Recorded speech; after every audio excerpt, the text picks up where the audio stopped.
Tiene más de 250 años esta edificación. Podemos palpar esa realidad, podemos conocer no solamente los fantasmas de otra época, sino comprender cómo se vivió.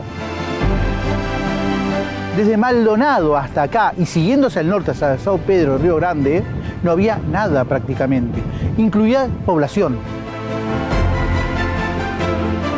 Si se permitía que el soldado hiciera cualquier cosa, se permitía también que las defensas del reino estuvieran debilitadas.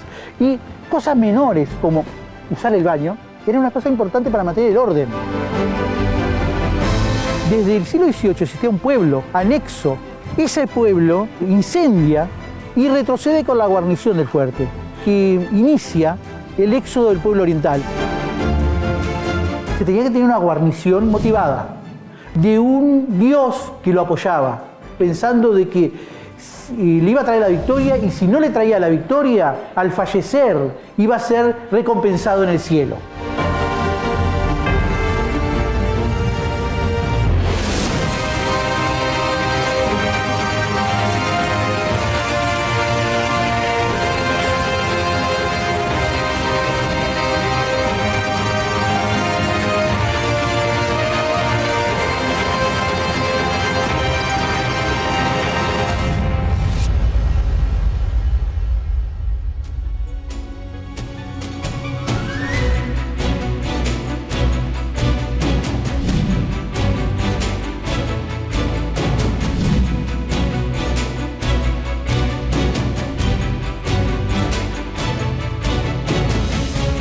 Bueno, en este lugar nos encontramos en la fortaleza de Santa Teresa, en el departamento de Rocha, cerca a unos 40 kilómetros de la frontera con Brasil.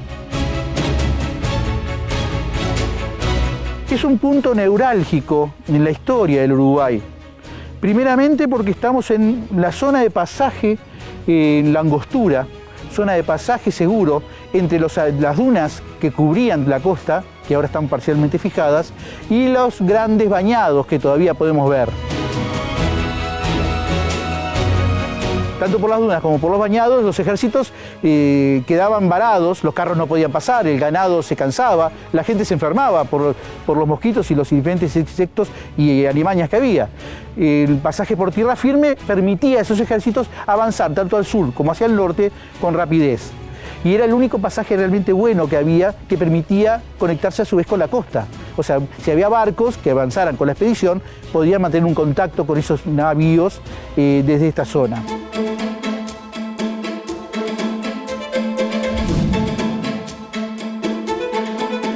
Controlando la angostura, se controlaba todos los accesos principales al Uruguay y desde el Uruguay los accesos principales hacia Río Grande del Sur. Los otros pasajes que había era por la sierra, por la Cuchilla Grande, lo que hoy se conoce, la Cuchilla Grande, pasando por Cerro Largo, y más al norte se encontraba la zona de las misiones orientales, guaraníticas, que era defendida por indios guaraníes formados por los españoles y que era muy difícil pasaje. Ahora consideramos un país pequeño entre dos gigantes, Argentina y Brasil. No nos damos cuenta que Uruguay fue la frontera activa militar entre los imperios español y portugués. Buenos Aires era la capital política de la gobernación y después virreinato del Río de la Plata. Pero la capital militar era Montevideo y Montevideo controlaba toda la zona fronteriza entre las posiciones de Río Grande del Sur portuguesas y las españolas. Y los portugueses lograban avanzar hacia el sur y lograban conectar definitivamente Colonia con el resto de sus posiciones, todo este territorio estaba perdido. Mientras que si los españoles lograban avanzar al norte, hacían peligrar tanto Colonia del Sacramento portuguesa como las posesiones en el Atlántico portugués. Esa es la importancia y por eso generalmente cuando venían expediciones militares no iban a Buenos Aires, venían a Montevideo y de Montevideo se mandaban a esta zona.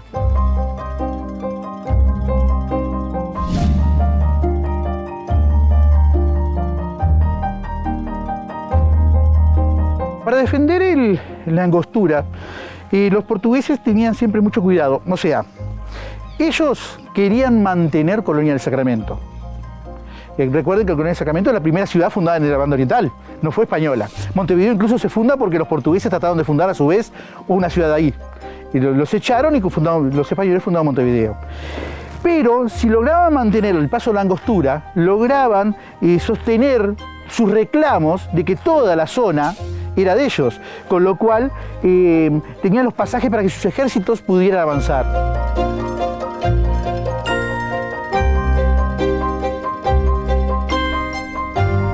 Por el Tratado de 1750, la zona de mayoría de Rocha, 33 y parte de Maldonado habían quedado en poder portugués. Entregaban Colonia a cambio de todo eso. Incluso Maldonado surge en 1757 como una ciudad casi fronteriza española para controlar la nueva frontera portuguesa. Pero en 1761 ese tratado es roto. O sea, ambas partes deciden que no se puede aplicar porque los portugueses no devolvieron Colonia, no entregaron Colonia, se quedaron con todo. Y teóricamente volvía a Tordesillas, que dejaba, según los portugueses, en Colonia y según los españoles en San Pablo, la frontera. Entonces quisieron asegurar esta área antes de perderla con el uti possidetis, o sea, el derecho de posesión efectiva del lugar. Ya tenían una base ellos. Desde 1737 habían fundado el fuerte de San Miguel, en la Sierra de San Miguel, un fuerte mucho más pequeño que este. Este tiene 642 metros de perímetro, casi 1,5 hectáreas de superficie. El fuerte de San Miguel tiene solamente 300 metros. Daba para 100 hombres y este da para 400. Para la época, una enorme fuerza de defensa.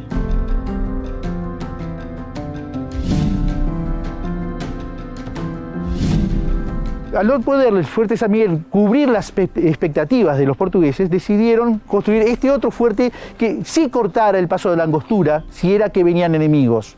Y mandaron al coronel Tomás Osorio, con una fuerza de dragones de Río Pardo y un grupo de voluntarios, a fundar un fuerte en esta área.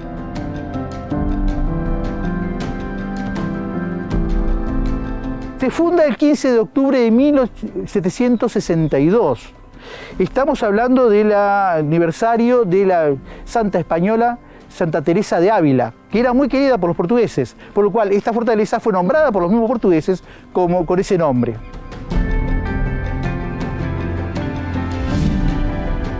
Empiezan los trabajos en esta área, el baluarte de San Carlos, donde ahora podemos ver la zona donde se guardaban los caballos.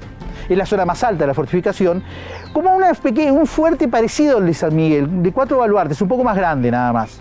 Incluso empiezan un foso, horadando la piedra, todavía se puede ver del lado exterior, los intentos de crear un foso alrededor, pero rápidamente son detenidos por el gobernador de Buenos Aires, Pedro Antonio Ceballos. Este militar español toma Colonia del Sacramento, vence una pequeña flota anglo-portuguesa, hunde Lord Clive, que es un barco famoso que está hundido en la rada de Colonia, y avanza hacia esta zona. Con una fuerza mucho mayor, Tomás de Osorio intenta defenderse. La mayoría de los voluntarios que lo acompañaban, milicia, lo abandonan corriendo, se queda con la tropa profesional, con unos 200 hombres que son capturados con 13 cañones, y el intento portugués termina. Incluso Ceballos no avanza más, pero manda hace rato un capitán hasta San Miguel con una guarnición de unos 70 hombres y les dice, bueno, o son degollados o se entregan. Y los portugueses se entregan, con lo cual las dos fortificaciones pasan a manos españolas.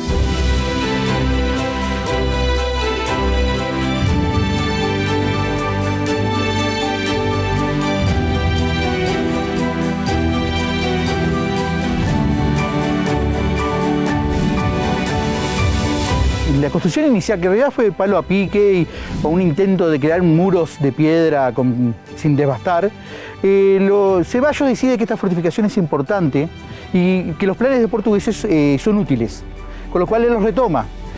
Primeramente encarga a Diego Rodríguez de Cardoso la construcción de la fortaleza. Diego Rodríguez Cardoso era el sobrino de Diego Cardoso, que los dos estaban trabajando en la fortificación de Montevideo. Rápidamente, sin embargo, se cambia el arquitecto, el ingeniero, mejor dicho, ingeniero militar, por Havel o Howell, como le decían los españoles, que era un ingeniero militar francés, que había sido capturado por el mismo Ceballos en Colonia, estando enfermo. Cuando lo toma Colonia, él, que era un ingeniero militar francés al servicio de Portugal, estaba enfermo, fue tomado prisionero, y también se le ofrece o prisionero o pasar al servicio español. Acepta pasar al servicio español y cambia los planes. Él decide que si se debe fortalecer esta zona, no puede ser una fortificación pequeña.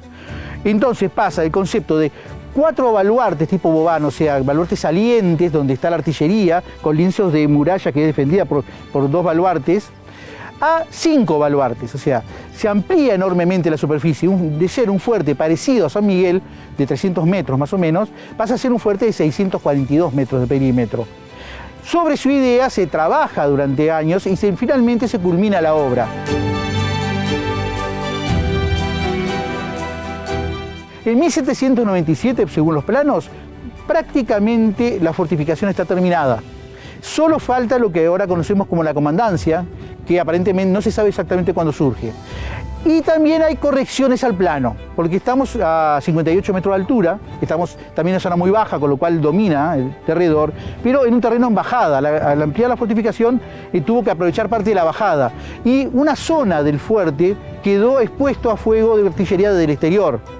Por esa causa, dentro de las murallas se construyó lo que se llama un espaldón, o sea, un lienzo de muralla extra que impedía a esa artillería llegar a la plaza de armas. Y pegado a ese espaldón se construyó la comandancia.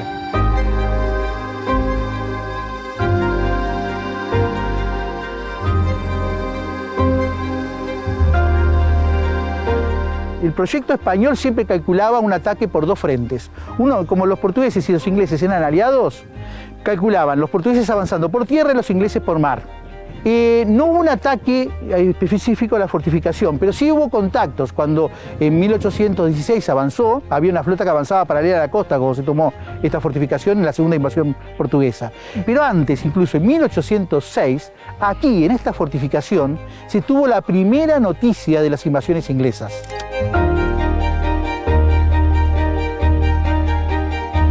O sea, los ingleses habían tomado, dentro del marco de las guerras napoleónicas, estamos hablando de un hecho de las guerras napoleónicas en Europa, habían tomado la colonia holandesa del Cabo, en Sudáfrica.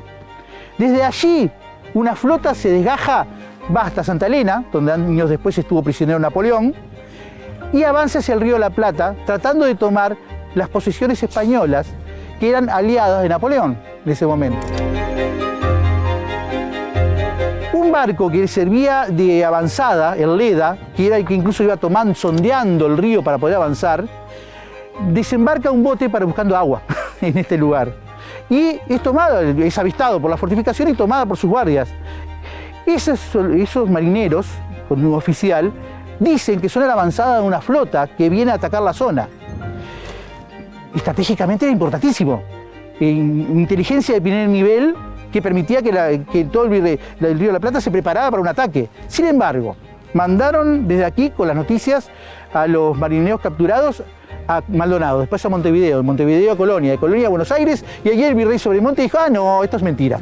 Con lo cual, los ingleses, que lograron además no pasar frente a Montevideo para no ser avistados, lograron atacar por sorpresa a Buenos Aires y tomarla, y lograr que esa primera invasión inglesa fuera todo un éxito.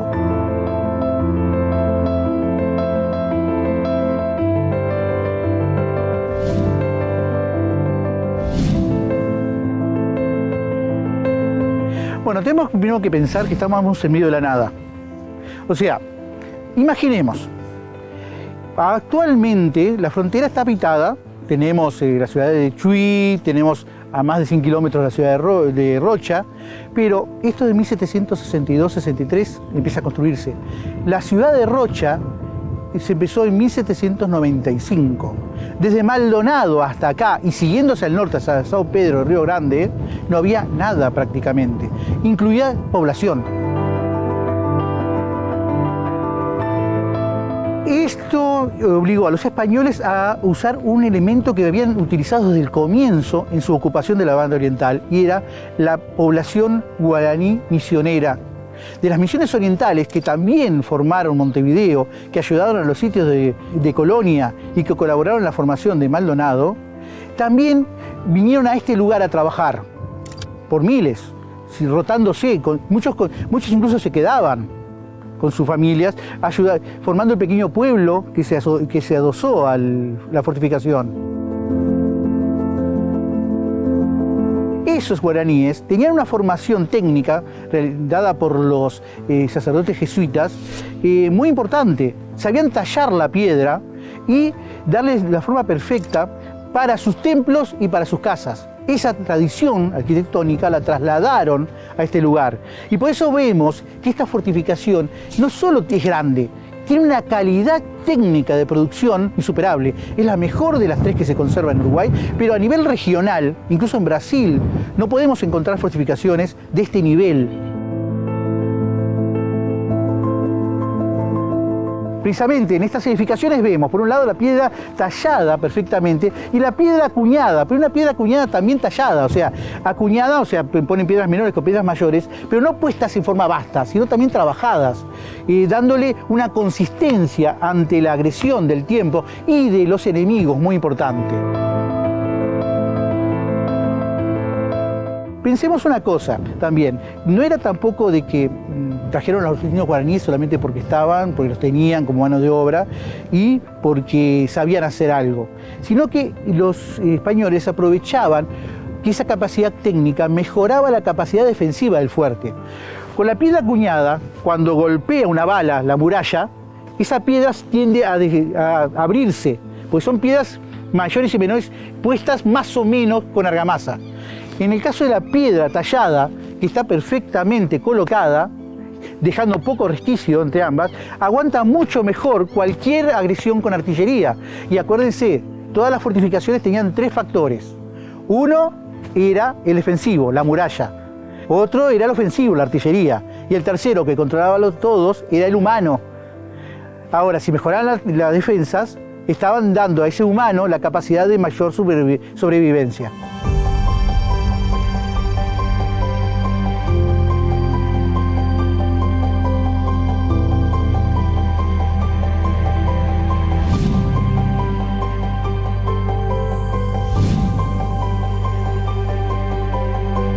Acá estamos en un punto esencial de toda fortificación, la despensa, donde se guardaban los alimentos para que los soldados se pudieran alimentar. Los suministros, más en estas fortificaciones tan alejadas, eran esenciales. Tenían vacas, el ganado era muy abundante en la zona, pero después bebidas alcohólicas, que era parte de la suministro de la ración diaria y que ayudaba a levantar el ánimo de los soldados alejados de todo, y alimentos secos, granos y demás, se recibían desde Maldonado. Una vez que en estos lugares, que eran bastante frescos, con paredes gruesas, se podían conservar bien. Actualmente es la sala de restauración, donde recordamos el proceso que se tuvo. Esta fortificación se mantuvo derrumbada y semicubierta de arena hasta comienzo del siglo XX. Hay una cosa importante. Ahora el ambiente que vemos es totalmente diferente, es muy verde, pero eso es producto de la comisión restauradora. Ya la primera comisión es 1923-24, la segunda a partir de 1927 y fue la que realizó la restauración. Pero desde el comienzo, primero para fijar los médanos y las dunas y después para crear un ámbito atractivo para el turismo, se plantaron muchos árboles, exóticos además. Con lo cual, ahora vemos muy verde, pero antes era arena. Algunos baluartes estaban cubiertos de arena cuando empezó los trabajos. Era tan aislado este lugar que cuando vino la primera comisión oficial con el presidente Baltasar Brum a la cabeza, en 1919, Baltasar Brum tuvo que bajar del auto en el arroyo Chafalote, en Rocha, tomar un bote, cruzar el arroyo y subirse a otro auto, porque no había una ruta que siguiera derecho hasta acá. Era más fácil comunicarse con Río Grande del Sur que con Maldonado o Montevideo. Rocha tiene su propio acento. No usa el voceo como el resto de Uruguay, sino el tuteo. ¿Cómo estás tú? Porque estaban tan aislados el resto del Uruguay, y eran tan pocos en realidad en población, que eran una isla dentro del Uruguay. En esa isla, esta zona estaba casi despoblada, con lo cual los restos quedaron en el lugar. Y la comisión les fue fácil, relativamente fácil, restaurar y recuperar.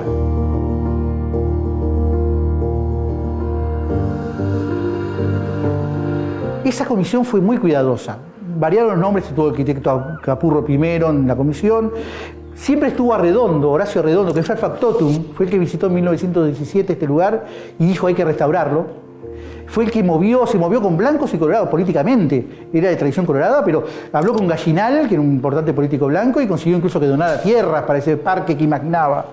A veces con Baltasar Brum, para que diera el apoyo del Estado para esos trabajos. O sea, pensemos que se convirtió en Santa Teresa y San Miguel, subsidiariamente, se convirtieron en elementos de valor nacional, de recuperación de ese pasado histórico olvidado, para proyectarlo hacia un Uruguay de futuro, una nacionalidad uruguaya.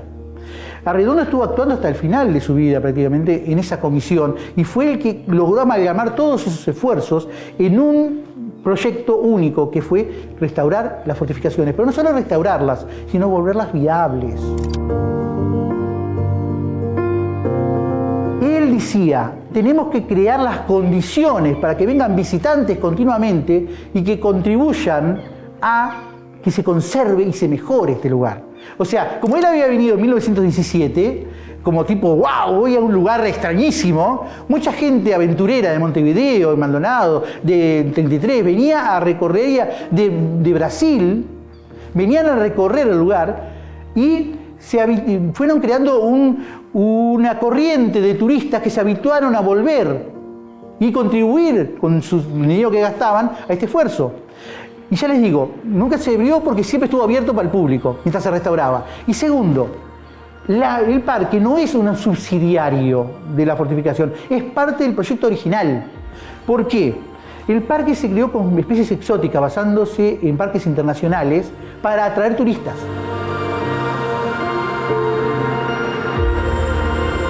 El turista venía por el parque, venía por la fortaleza, dejaba plata, permitía que la fortaleza se mantuviera, que el parque se mantuviera, y encima desarrollaba la zona, porque venían los comerciantes a trabajar con esos turistas. Desarrolló la hotelería del lugar. El primer hotel de Coronilla fue creado por la comisión. El primer hotel, el Fortín de San Miguel, que es un hotel hasta la actualidad, dependiente del Ministerio de Turismo, es un hotel creado por esa misma comisión, para que los turistas además tuvieran lugares donde quedarse.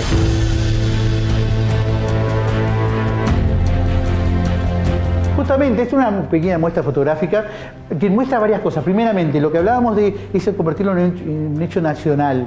Acá en la comisión, en un momento dado, estuvieron también el general y arquitecto Alfredo Valdomir, que fue presidente del Uruguay, y también el general y arquitecto, no eran solamente militares, eran técnicos, Alfredo Campos, que fue ministro de Guerra.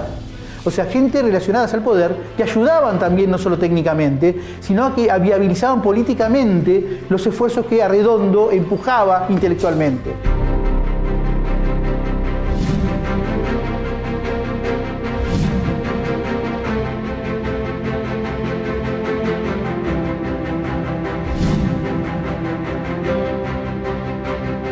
Bueno, acá estamos en la herrería.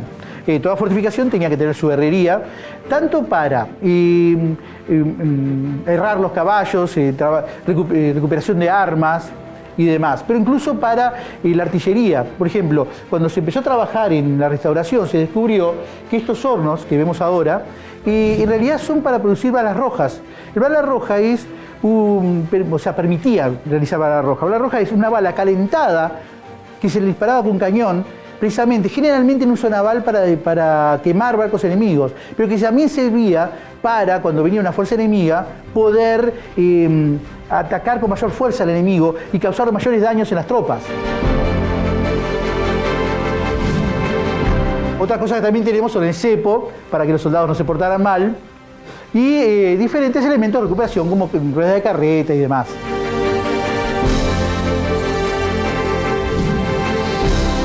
Una cosa importante, y es increíble para la década del 20 y 30, acá no se reconstruyó cosas que no estuvieran. Está, todo lo que estaba, está. Todo lo que había desaparecido, quedó desaparecido. Había más construcciones, incluido la guardia, que están en los planos, pero como no se encontraron ni siquiera los cimientos, no se reconstruyeron. Se decidió dejar la realidad. Lo que estaba, quedó y se restauró. Lo que no estaba, no se reinventó para que la gente no tuviera una idea falsa de una realidad que no existía.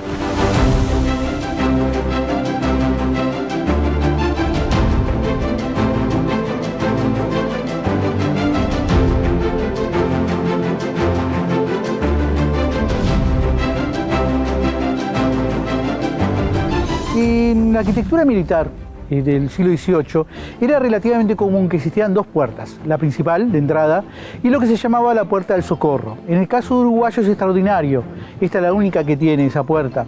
Es una puerta secundaria, casi secreta, que se utilizaba fundamentalmente como accesorio de la principal y en caso de estar sitiado el fuerte, como una forma de sacar una partida que atacara como guerrilla a los que estaban sitiando, o algún emisario que fuera a avisar que estaban siendo sitiados y que necesitaban refuerzos. Está orientada hacia el mar, precisamente hacia la zona de dunas, si vamos a verlo. Era, por eso le digo, la más oculta. No solamente está más pequeña, sino que la persona, tanto la pequeña fuerza que iba a atacar a los sitiadores, como los que actuaban como estafetas para avisar del ataque, podía ocultarse rápidamente entre las dunas y evitar ser visto por el enemigo. Pensemos que además la gente era pequeña en esa época. Una persona alta era 1,65. O sea, los españoles decían que los charrúas eran altos, medían 1,65 los charrúas. Españoles de pronto 1,60, 1,62, 1,63, con suerte.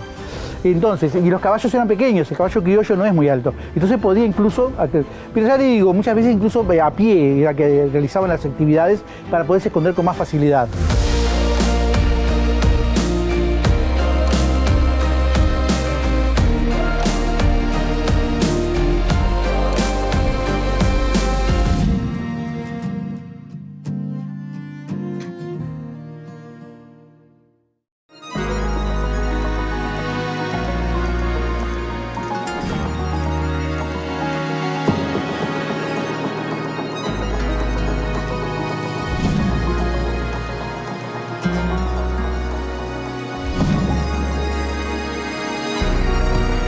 Esto es la cocina.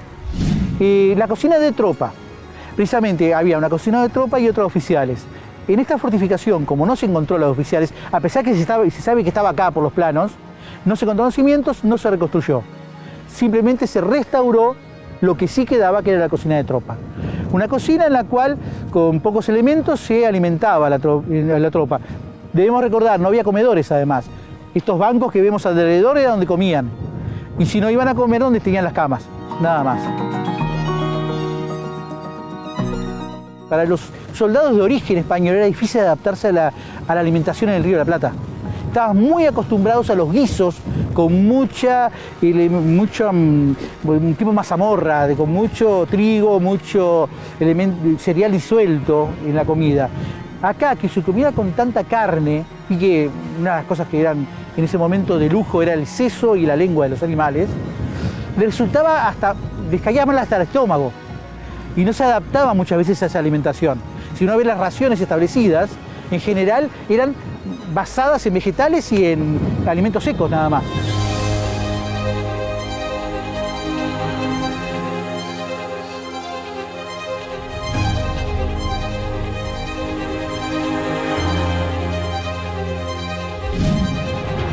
Le tiré a sus lugares comunes, como se decía de forma delicada en la época, que eran los baños. Y estamos viendo una cosa bastante interesante, porque muchas fortificaciones no lo tienen. Directamente se hacían las necesidades en un balde, después se tiraban, como pasaban en las casas. Por eso las ciudades se olían tan mal. O se subía por la muralla y se hacían las necesidades hacia el lado exterior. En este caso, como entre otros lujos que tiene esta fortificación, tenemos los lugares comunes muy bien desarrollados, y tanto para oficiales como para el personal de tropa.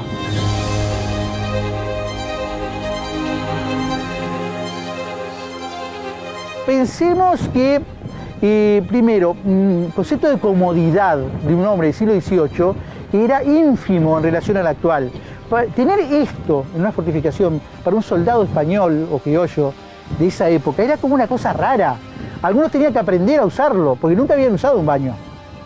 Simplemente habían hecho sus necesidades, perdón que lo diga, agachándose en cualquier lugar, o arrimándose a un árbol, o usando un balde. No había el concepto de pudor tampoco, muchas veces se hacía frente a los demás sin ningún problema. Esto es un elemento civilizatorio también para esos soldados y una forma de formarlos en los usos y costumbres del hombre civilizado. Lo esencial en toda fuerza militar, más en esa época, era mantener el orden. Porque si se rompía el orden, el factor esencial para cualquier defensa de una fortificación, que era el hombre, se destruía. Si se permitía que el soldado hiciera cualquier cosa, se permitía también que las defensas del reino estuvieran debilitadas. Y cosas menores como usar el baño era una cosa importante para mantener el orden. Igual que tener un sacerdote para mantener el espíritu de ese soldado, igual que hacer prácticas continuas, de ejercicios militares continuos, y si se portaba mal el soldado, enceparlo.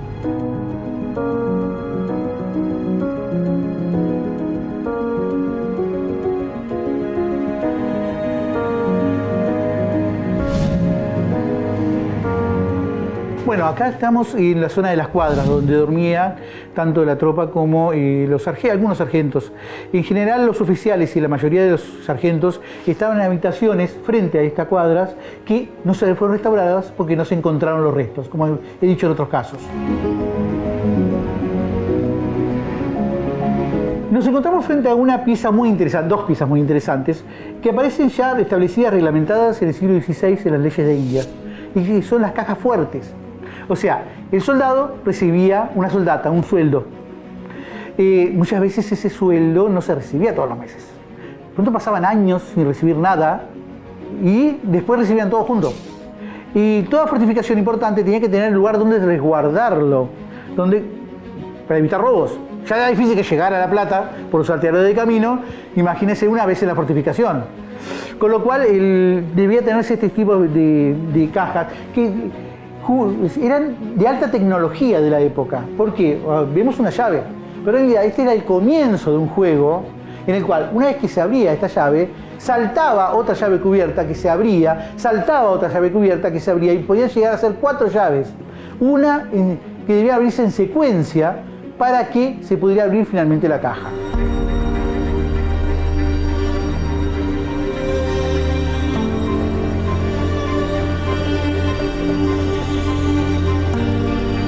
Actualmente las cuadras tienen dos exposiciones diferentes. Por un lado, una muestra de armamento y también de banderas de las diferentes unidades que estuvieron aquí. Pero por el otro lado, tenemos una exposición de todas las fortificaciones que había en esa banda oriental española y que se peleaba contra los portugueses y que nos muestra cómo España y Portugal, los dos, desgastaron esfuerzo no solo en acciones guerreras específicas, sino en crear zonas defensivas, con lo cual es lograr mantener este territorio.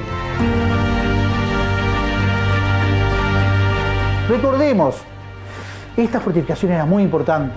Ahora vemos este fuerte, ¿no? Pero imagínense, en 1777 estaba la guarnición, pero al mismo tiempo se crea el virreinato del Río de la Plata ante el avance portugués. El nuevo virrey, que el viejo y conocido Pedro Antonio Ceballos, que había conquistado la fortificación, viene de España con la mayor expedición española en el siglo XVIII hacia América. Conquistan Santa Catarina, avanzan hacia Montevideo, conquistan Colonia del Sacramento y derrumban las murallas porque la última vez que la toman, por fin es española, y después avanzan hacia este lugar para invadir Río Grande. 4.500 soldados acampados alrededor de la fortificación, fogatas hasta donde daba la vista, caballos, soldados yendo y viniendo, carpas. Todo ese entorno para una invasión a un territorio que finalmente no se produjo porque el Tratado de San Ildefonso, en octubre, que se conoció en noviembre aquí, de 1777, fijó nuevas fronteras de imperio.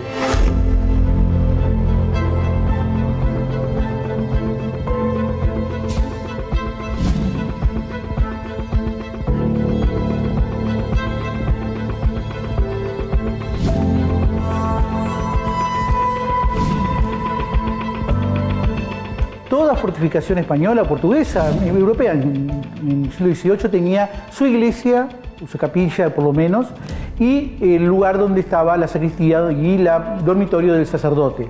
En este caso tenemos una muy buena muestra de esos elementos. Tenemos una iglesia pequeña y una habitación del sacerdote y una sacristía muy importante, en la cual se mantiene una exposición de diferentes características, mucho material traído de Europa, para cuando se restauró, y también material donado por la iglesia de San Carlos en Maldonado. se tenía que tener una guarnición motivada. Una guarnición motivada no por un patriotismo como lo entendemos hoy, sino por una defensa de un rey que lo representaba, no de una nación que lo representaba.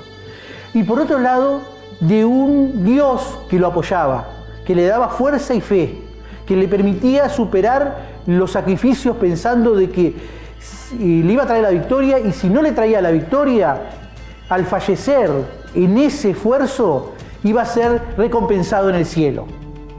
El sacerdote cumplía esa función, ser el apoyo moral. No solamente era el psicólogo también de la época, era el que escuchaba los secretos de la vida de ese soldado, el que lo compadecía cuando sus sufrimientos, el que lo fortalecía cuando sufría crisis, de estar lejos de su familia, de estar abandonado en el medio de la nada.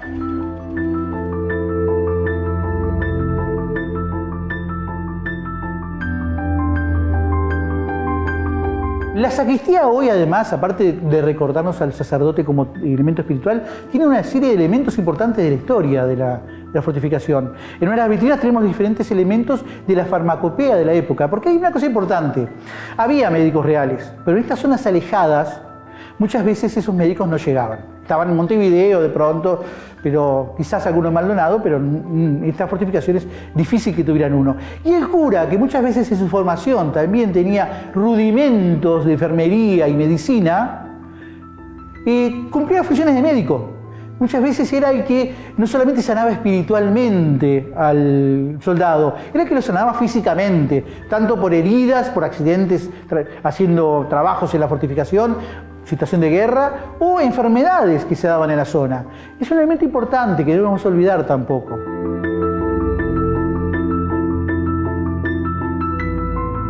Por otro lado, tenemos elementos también muy interesantes. Entre la historia de Santa Teresa tenemos de que fue visitada en su recorrido por el futuro virrey del Perú, de Castilla de Oro, el Marqués de la Concordia. Como siempre, viene una autoridad, todos se ponen locos. Y entre las cosas que tenemos una carta de Lecoq, que era el ingeniero jefe de Montevideo, que también encargado de estas fortificaciones, diciendo: viene el virrey de Río de la Plata, de Perú, en diciembre de 1805, pórtense bien, dejan todo bien, no nos hagan pasar vergüenza. Una carta que podría ser escrita hoy por alguna autoridad, también de que está esperando a una autoridad superior. Por otro lado tenemos, entre otras cosas que están relacionadas a la fortificación, el acta de nacimiento de Francisco de los Santos, el sargento que llevó los 200 onzas de oro y los 4.000 patacones que Artigas, antes de irse al Paraguay, envió a sus oficiales prisioneros en la isla de las Cobras, Lavalleja, Andresito y otros que estaban allí. Ese sargento era de origen guaraní. Era descendiente de esos guaraníes que había construido la fortificación. Nacido en 1788 aquí en el pueblo y bautizado en esta capilla. O sea, no solo estamos hablando de la región, estamos hablando de elementos importantes para la historia nacional.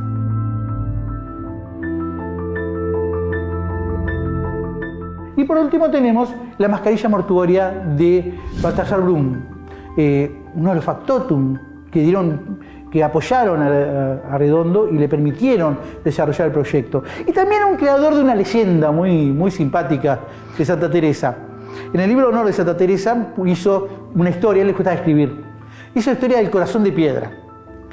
Según esa historia, él y Arredondo, caminando por la playa, en el parque, se encontraron con un pescador que le contó la historia de Alúa, una sirena que le había dado su amor, prometido su amor al dios del viento del oeste y al dios del viento del este. Cuando los vientos descubrieron que estaban siendo engañados por la sirena, se enfurecieron y la convirtieron en piedra, con la cola hacia el mar y las olas azotando de un lado y del otro continuamente para castigarla. Esa cola era el Cerro Pelado.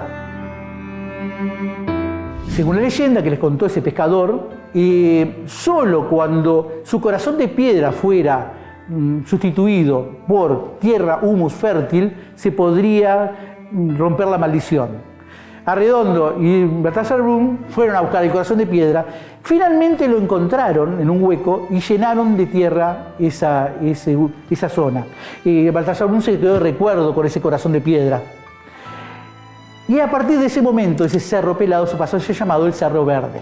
O sea, no es solamente reconstruir, restaurar, trabajar con lo que queda, crear ámbitos objetivos de desarrollo.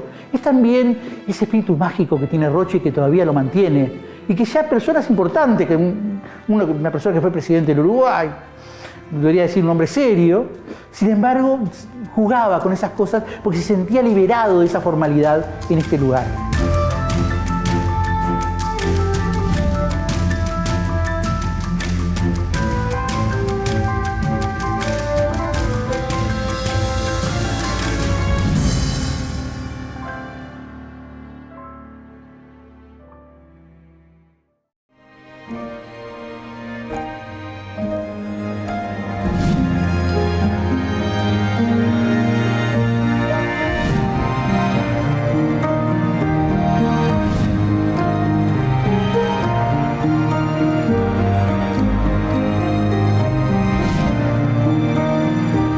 En este caso tenemos características diferentes y comunes con respecto a lo que era un polvorín de una fortificación española. Por un lado tenemos el clásico techo antibombas en forma de medio cañón, para evitar que una explosión lograra romperla y incendiar la pólvora. Pero por otro lado, hacia el fondo, tenemos una ventana. Generalmente eran ventanas en forma de Y que no permitieran entrar ningún tipo de luz y tampoco evitar que alguien echara fuego dentro. Pero en este caso se priorizó la practicidad. Esa ventana permite que en caso de emergencia los barriles de pólvora se tiren por la ventana hacia el baluarte y poder cargar rápidamente los cañones. Practicidad frente a formalismo de seguridad.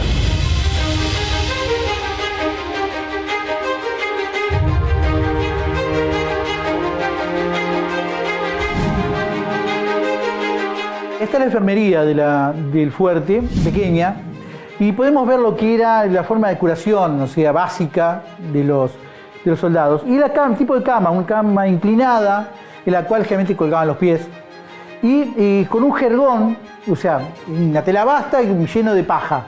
La paja cada tantos días se sacaba al sol, se desarmaba el colchón y la almohada, se dejaba secar y se volvía a armar.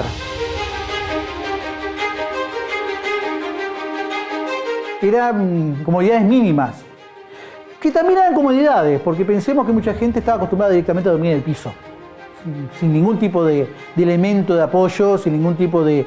O sea, dentro de todo, para lo que era la época, eran elementos cómodos. Y en última instancia, hasta podían ser curados por un médico si era que estaba presente y no solamente por el cura del lugar.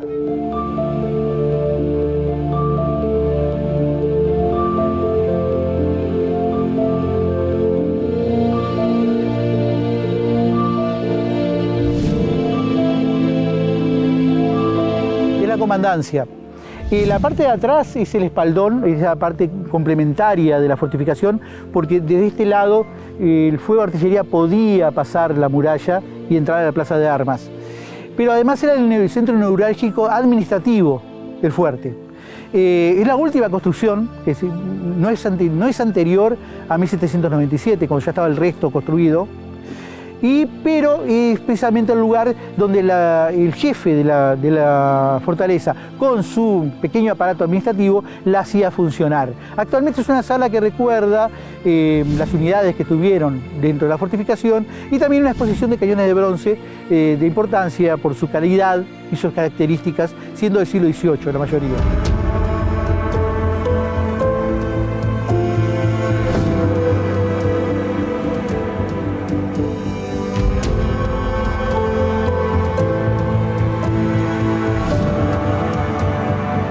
Cuando empieza la revolución en 1811, se produce un movimiento fundamentalmente desde el campo a la ciudad. Tenemos que acordarnos, la revolución oriental fue muy rara para Latinoamérica, salvo en México con la revolución de Moreno. Las revoluciones empezaban de la ciudad hacia el campo. En el caso de Artigas empezó del campo a la ciudad y contra Montevideo.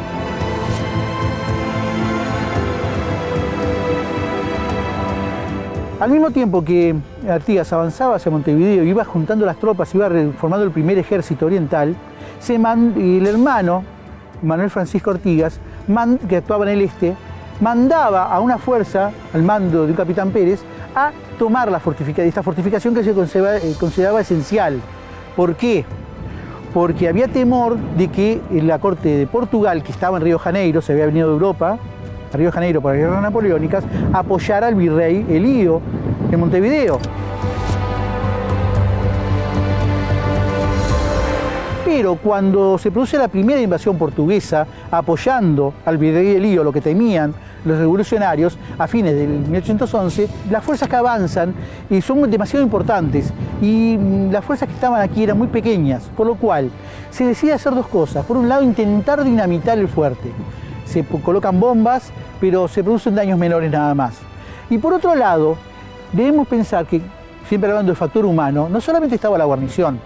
Desde el siglo XVIII existía un pueblo anexo al fuerte. Todavía hay cimientos de piedra de casas que están cementerrados y el cementerio. Ese pueblo precisamente incendia y retrocede con la guarnición del fuerte. Y según Arredondo, esa sería la primera partida que inicia el éxodo del pueblo oriental, porque una vez que llegan a Montevideo se encuentran con que se firmó el acuerdo entre Buenos Aires y Montevideo y el ejército oriental con la población está iniciando a su vez el éxodo hacia Entre Ríos.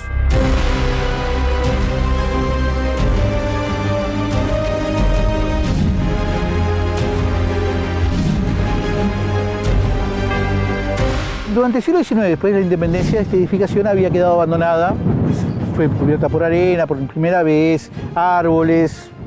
Pero hacia 1892 se decide empezar a ver qué se podía hacer con ella. Se hace un plano de cómo estaba en ese momento. Un plano precioso para nosotros porque nos indica qué había y qué no había. Pero por otro lado, en 1895 se empezó un proyecto que no se llegó a concluir, que era crear una cárcel modelo en este lugar. Se pensaba crear un edificio octogonal en el centro de la Plaza de Armas, con talleres y celdas, un edificio de última generación, parecido a lo que es la cárcel de Miguelete en Montevideo, en el cual los guardianes en una forma de rueda, con los rayos, eran los corredores, en los cuales los guardianes podían vigilar fácilmente a todos los presos, y en el cual no solamente se consideraba como era tradicional el castigo, vamos a encerrarlo para que sufran, sino que dentro de los proyectos, en la planta baja, había talleres para intentar su recuperación.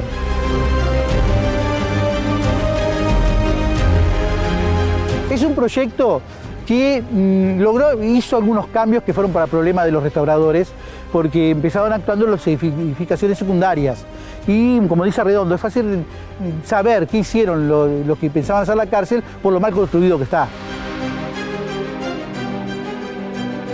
La cárcel en sí nunca fue construida finalmente, quedando como un proyecto muy bueno, muy interesante, del cual tenemos el plano, pero proyecto al fin. Pero por otro lado, muestra lo que es que no solamente podemos, las edificaciones tienen muchas vidas, no hay una sola. Podemos hablar de los portugueses, de los españoles, de la época de independencia, pero también podemos hablar del siglo XIX y los cambios que se producían antes de restaurarla.